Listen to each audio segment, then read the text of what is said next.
क्या मैसेज गया है जो अल्पसंख्यक समुदाय है इस बिल को लेकर? नहीं, अच्छा मैसेज नहीं है। वो केंद्र सरकार के प्रति तो पहले से लोग जान रहा है, कि बताने की बात है। इतना दिन से आप लोग देख नहीं रहे हैं, बुलडोजर चलता है हम लोग के घरों पर जो है ना। ये तो एक दो उदाहरण है, मैंने गिनाया नहीं कि कभी जो है क्या लॉ जिहाद, कभी घर वापसी, कभी 3 तलाक, कभी एनआरसी, कभी सीए और वक्फ जो है, कभी आबादी, कभी बुलडोजर। हाँ, कभी बुलडोजर। किसको कौन लोग निशाने पर है? हम चुप रहे, हम चुप रहे, हम बोले नहीं। किसी पार्टी से जुड़े रहने का मतलब कुछ थोड़ी कि आदमी अपनी बात नहीं कहे। पनोरमा ग्रुप, जो सोचता है वो करता है। आपके अपने सपनों का आशियाना। तो पूरे देश में वक्त बिल को लेकर चर्चा हो रही है और मेरे साथ हैं जेडीयू के कद्दावर नेता, विधान परिषद के सदस्य गुलाम गौस जी। उनसे बात करते हैं क्योंकि इनको आपत्ति है। क्यों आपको आपत्ति है इस बिल पर? नहीं, आपत्ति नहीं। देखिए, ये बिल जो है सही माने में संविधान के आर्टिकल 14, 15, 25, 30 इन सब आर्टिकल के विरुद्ध है। ये सारे जो आर्टिकल हैं वो हमारी धार्मिक आज़ादी का, धार्मिक संस्था खोलने का मतलब अनुमति देता है अपने ढंग से चलाने का। तो अब इनके मर्ज़ी से हम खाना खाएंगे, इनके मर्ज़ी से हम कपड़ा पहनेंगे, इसके मर्ज़ी से हम धार्मिक संस्था चलाएंगे। किसी भी लोकतांत्रिक देश में ऐसा होता है क्या? ये गलत है, इनकी मंशा साफ नहीं है। और मुस्लिम समाज जो है इस देश का, जो वर्तमान केंद्र सरकार है उसके प्रति विश्वास नहीं रखता है, आतंकित हैं लोग। इसलिए कभी बाबरी दादरी, कभी लव जिहाद, कभी घर वापसी, कभी 3 तलाक, कभी एनआरसी, कभी सीए और अब जो है वक्फ। सुधार के लिए सिर्फ हम ही लोग मिलते हैं क्या? मैं जानता हूँ बिहार में करोड़ों की मठों की संपत्ति हड़प करके बैठी, वो भी जनता का ही संपत्ति है। उसमें क्या नहीं सुधार करते हैं? उसका भी रजिस्ट्रेशन अनिवार्य कर दिया गया ठीक है, ये तब निकला है तब ना, दिखाने के लिए। हाँ हाँ हाँ। और आपकी ये इसको सरकार को अधिकार ही नहीं है हमारे मामले में हस्तक्षेप करने का, हमने धार्मिक स्वतंत्रता पर हस्तक्षेप करने का। ये जो वक्फ की प्रॉपर्टी है ये मस्जिद से जुड़ा हुआ होता है, दरगाह से जुड़ा हुआ होता है, कब्रिस्तान से जुड़ा हुआ होता है। हमारे पुरखों ने और हमारे पूर्वजों ने करीब पूरे हिंदुस्तान में 9,70,000 एकड़ भूमि जो है ये मुस्लिम समाज में, हिंदू समाज के लोगों ने भी कुछ दिया था संपत्ति, ताकि जो है मुस्लिम समाज का सामाजिक और आर्थिक विकास हो सके। स्कूल खोले जाए, मदरसे खोले जाए। कर्नाटका में तो आपको मेडिकल कॉलेज चलता है, विद्यालय चलते हैं, शादी महल चलता है। बिहार में भी हो रहा है।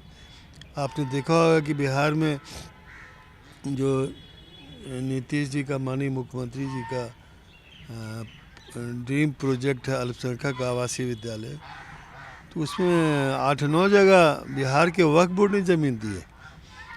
तो मेरा कहना है कि आपने तो मौलाना आज़ाद फाउंडेशन का जो ग्रांट मिलता था उसको बंद कर दिया। अल्पसंख्यकों के विकास के लिए जो फंडिंग होती थी केंद्र सरकार की, उसकी राशि आपने घटा दी है पिछले साल की तुलना में।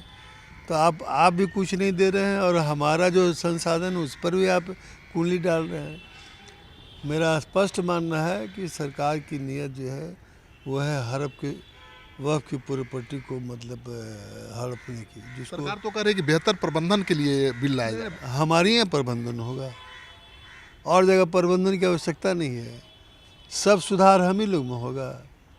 मैंने कहा ना पहले कि कभी बाबरी दादरी, कभी लव जिहाद, कभी घर वापसी, कभी 3 तलाक, कभी एनआरसी। किस तरह की आशंका है? आप सुन लीजिए बात पहले। एनआरसी, कभी सीए, ये क्या है? किन लोग की तरफ मतलब किनको मतलब प्रभावित किया? इसका सब लोग इशारा समझता है, हम लोग समझ नहीं रहे हैं। लेकिन इनकी मंशा पूरी नहीं होगी। जब जनता जो है सड़कों पर उतर आती है ना, तो सारी शक्ति जो है छीन हो जाती है किसी भी सरकार की। अभी देखा नहीं हम लोगों ने बांग्लादेश में लाखों छात्र जो उतर गए तानाशाही के विरुद्ध, तो क्या हुआ? इसलिए ऐसी नौबत हमारे देश में नहीं आए। हम खुदा से दुआ करते हैं और मैं उम्मीद करता हूँ कि माननीय मुख्यमंत्री जी इसमें हस्तक्षेप करेंगे। कुछ लोग उनसे जाके मिले भी हैं और कुछ जो मुस्लिम समाज के तथाकथित बुद्धिजीवी या कागजी संगठन तनखैया घोषित है हम लोग के समाज में, उनके कहने से इसमें संशोधन होगा। इन लोग का तो मकसद है सरकार की चापलूसी करना और कुछ ऊंचा पद पाना। आपकी पार्टी भी तो समर्थन कर रही है। इससे हमको कोई मतलब नहीं समर्थन। मैं कह रहा हूँ ना, हम भी तो पार्टी में हूँ। मैंने कहा ना कि नीतीश जी से जाके लोग मिले थे, उन्होंने उम्मीद है हमारी कि मतलब ये हस्तक्षेप करेंगे इस मामले। फिलहाल इन लोगों ने मतलब इसको क्या बोलते हैं, परवर समिति को सपुर्द कर दिया है। आपकी पार्टी अगर इसका विरोध नहीं करती है इस बिल का, तो आपको नहीं लगता है कि अल्पसंख्यकों का मोह भंग होगा जेडीयू से? ये सब बात मत कीजिए, आप अपना टीआरपी बढ़ाने की बात मत कीजिए। आप घुमा रहे हैं दूसरी तरफ। हमारा निशाना, आपका निशाना किधर, हम किसकी बात कर रहे हैं? जो बैठा हुआ है केंद्र में वो कर रहा है इसे खुराफात जी। नहीं तो ये सरकार को तो भी बोलना उठाना चाहिए आवाज। नीतीश कुमार सरकार में अहम रोल में है। नहीं, अहम रोल में तो उन्होंने कहा तो है, गए थे लोग मिलने तो कहा है कि जो है जो इनके अल्पसंख्यकों के हितों की रक्षा की जाएगी। आज विजय चौधरी जी का भी स्टेटमेंट आया है, ऐसा कुछ नहीं होगा जिससे जो है प्रभावित होगा अल्पसंख्यक। अच्छा, किस तरह की आशंका है इस बिल से आपको? आप तो पढ़े लिखे। नहीं, आशंका इनको अधिकार ही नहीं है, लेकिन अब चला गया स्टैंडिंग कमेटी में मामला है। तो मैं अपील करता हूँ सारे मुस्लिम संगठन और हम लोग भी अपनी बात जाके वहाँ रखेंगे। तो सरकार को गंभीरता से विचार करना चाहिए। अगर नहीं करेगी तो आक्रोश बढ़ेगा ना भाई। स्वाभाविक है, स्वाभाविक है, स्वाभाविक है। क्या मैसेज गया है जो अल्पसंख्यक समुदाय है इस बिल को लेकर? नहीं, अच्छा मैसेज नहीं है। वो केंद्र सरकार के प्रति तो पहले से लोग जान रहा है, कि बताने की बात है। इतना दिन से आप लोग देख नहीं रहे हैं, बुलडोजर चलता है हम लोग के घरों पर जो है ना। ये तो एक दो उदाहरण मैंने गिनाया नहीं कि कभी जो है क्या लॉ जिहाद, कभी घर वापसी, कभी 3 तलाक, कभी एनआरसी, कभी सीए और वक्फ जो है, कभी आबादी, कभी बुलडोजर। हाँ, कभी बुलडोजर। किसको, कौन लोग निशाने पर है? हम चुप रहे, हम चुप रहे, हम बोले नहीं। किसी पार्टी से जुड़े रहने का मतलब कुछ थोड़ी कि आदमी अपनी बात नहीं कहे।